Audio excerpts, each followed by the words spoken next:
Paz, irmãos, tudo bem? Quero compartilhar com vocês uma palavra. A gente lê lá no Evangelho de João, no capítulo 3, um encontro que Jesus teve com a mulher samaritana, um encontro que ensina tantas coisas preciosas pra gente. E uma das coisas que Jesus fala para aquela mulher samaritana no meio da conversa é que ele tem uma água para ela que é melhor do que a água que ela poderia dar para ele.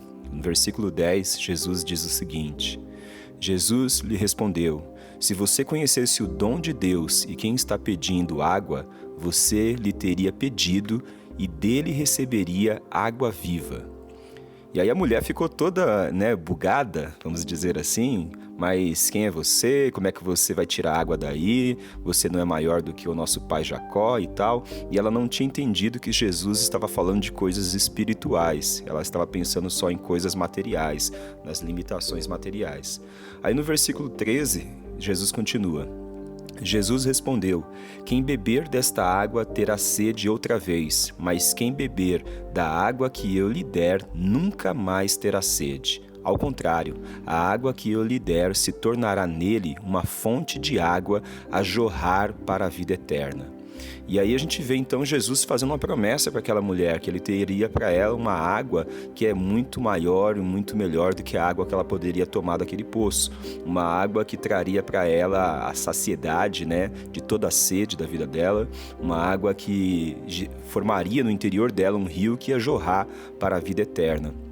E aí as pessoas ficam pensando, puxa vida, mas o que será esse rio que Jesus prometeu para aquela mulher? O que é essa fonte de águas vivas que jorram do interior? E cada um, vai ficar pensando numa coisa. Uns vão falar que é uma paz que Deus coloca em nós, outros vão falar que é uma sensação de poder, é uma plenitude, é uma glória. Mas existe uma regra dentro da interpretação bíblica que é importantíssima. É que a Bíblia interpreta a própria Bíblia. A Bíblia se explica. E muitas vezes isso é claro, é explícito, outras vezes nem tanto.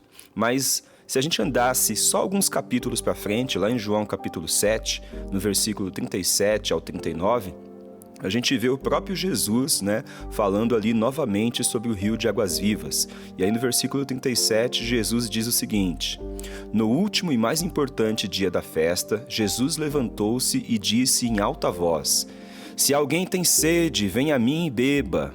Quem crer em mim, como diz a Escritura, do seu interior fluirão rios de água viva. E o versículo 39 explica, Ele estava se referindo ao Espírito, que mais tarde receberiam os que nele crescem. Até então, o Espírito ainda não tinha sido dado, pois Jesus ainda não fora glorificado.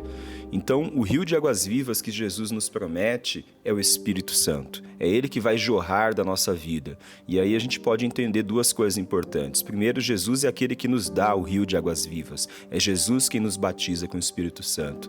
E segunda coisa importante, que é só através do Espírito Santo que nós vamos ter a nossa sede saciada. Só através de um relacionamento com o Espírito Santo que o nosso vazio será preenchido. Então, eu queria orar por você agora e te abençoar. Pai, em nome de Jesus, eu peço que o Senhor possa abençoar cada um que está ouvindo essa mensagem, que nós possamos buscar a Jesus, que é aquele que batiza com o Espírito Santo, que o Senhor Jesus possa fazer jorrar do nosso interior um rio de águas vivas, e esse rio possa gerar vida eterna em nós. Nós oramos ao Senhor e te agradecemos em nome de Jesus. Que Deus te abençoe, irmão. Fica na paz.